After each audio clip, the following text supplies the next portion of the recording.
কিছু কথা না বললেই নয়, যে কথাগুলো আমি আজকে বলার জন্য আসলাম। বাংলাদেশের কিছু ঘটনা নিয়ে, যে আজকে ইন্ডিয়ার ভিতরে প্রায় দেখা গেছে পুরো ইন্ডিয়া গরম। ইন্ডিয়ার মিডিয়াগুলো অনেক গরম। ইন্ডিয়ার মিডিয়াগুলো এমনিও দেখা গেছে তারা অনেক সময় উগ্রতা ছড়ায় বা মানুষের ভিতরে হিন্দু মুসলমানের ভিতরে দাঙ্গা লাগায় বা হিন্দু মুসলমানের ভিতরে একটা আছে বিভেদ সৃষ্টি করার চেষ্টা করে। এই ইন্ডিয়ার কিছু কিছু সবাই না, কিছু মিডিয়া। এখন আসেন আমার কিছু কথা যেগুলো নিয়ে বলবো। ধর্ম এমন একটা জিনিস, এই ধর্মে মানুষকে অনেক কিছু শেখায়। মানুষের গাইডলাইন সম্পর্কে দুনিয়া আখিরাত বা আমরা যেটা বিশ্বাস করি, এই দুনিয়াতে আমরা একসময় আসছিলাম না, এখন আছি, আবার একসময় থাকবো না। তাই দুনিয়াটা ক্ষণস্থায়ী। দুনিয়াটা একসময় আমাদেরকে বিদায় নিয়ে চলে যেতে হবে। বিদায় নিয়ে চলে যেতে হবে বলতে আল্লাহ পাক যাকে যখন ডাক দেবে সে তখনই এই দুনিয়া থেকে চলে যেতে হবে। তো এখন যে কথাটা সেটা হলো আমি মুসলিম। আমার মুসলিম ধর্ম সবচেয়ে শ্রেষ্ঠ ধর্ম, সেটা আমি বিশ্বাস করি মনের প্রাণে। আমার আল্লাহ সবচেয়ে বড়, পুরো পৃথিবীর মালিক, কুল কায়নাত, আকাশ জমিন, মানুষ সৃষ্টি, জিন ইনসান সব কিছু বানানোর একমাত্র কারিগর আমার আল্লাহ।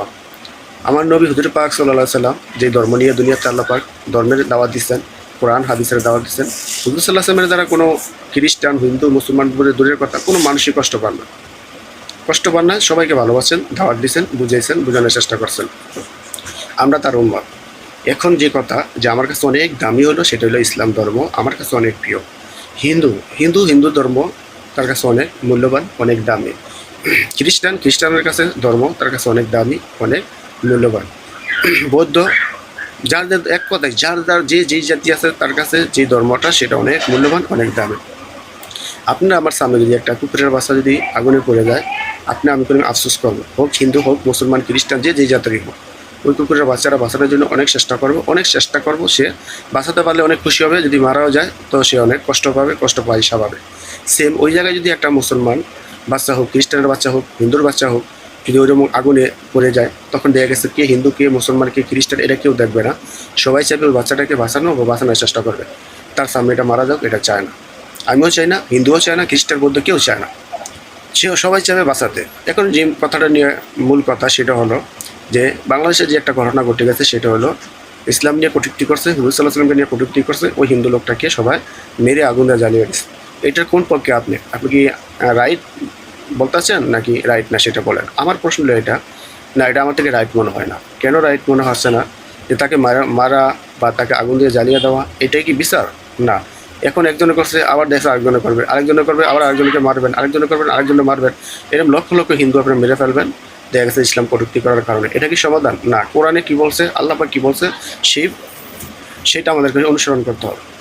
আল্লাহ পাক বলছে যে যখন মানুষ কোনো মানুষের ধর্মকে হেয়পূর্ণ করে বা কটূক্তি করে, সেটার বিচার হবে শরিয়া ভিত্তিক, কোরআন হাদিস ভিত্তিক। কোরআন হাদিসে কি বলে, কি আছে, সেটা আমাদেরকে দেখতে হবে। এখন আমি এক হিন্দুকে মেরে ফেললাম, আরেক হিন্দু আবার মুসলমানকে সে মেরে ফেললো, এটা কি সমাধান হবে? এভাবে দেখা যাচ্ছে দাঙ্গা লেগেই থাকবে। হিন্দু, মুসলমান বা অন্যান্য জাতির প্রতি ঘৃণা পয়দা হবে বা দেশের জন্য কটূক্তি, সব দিক দিয়ে ক্ষতি হবে।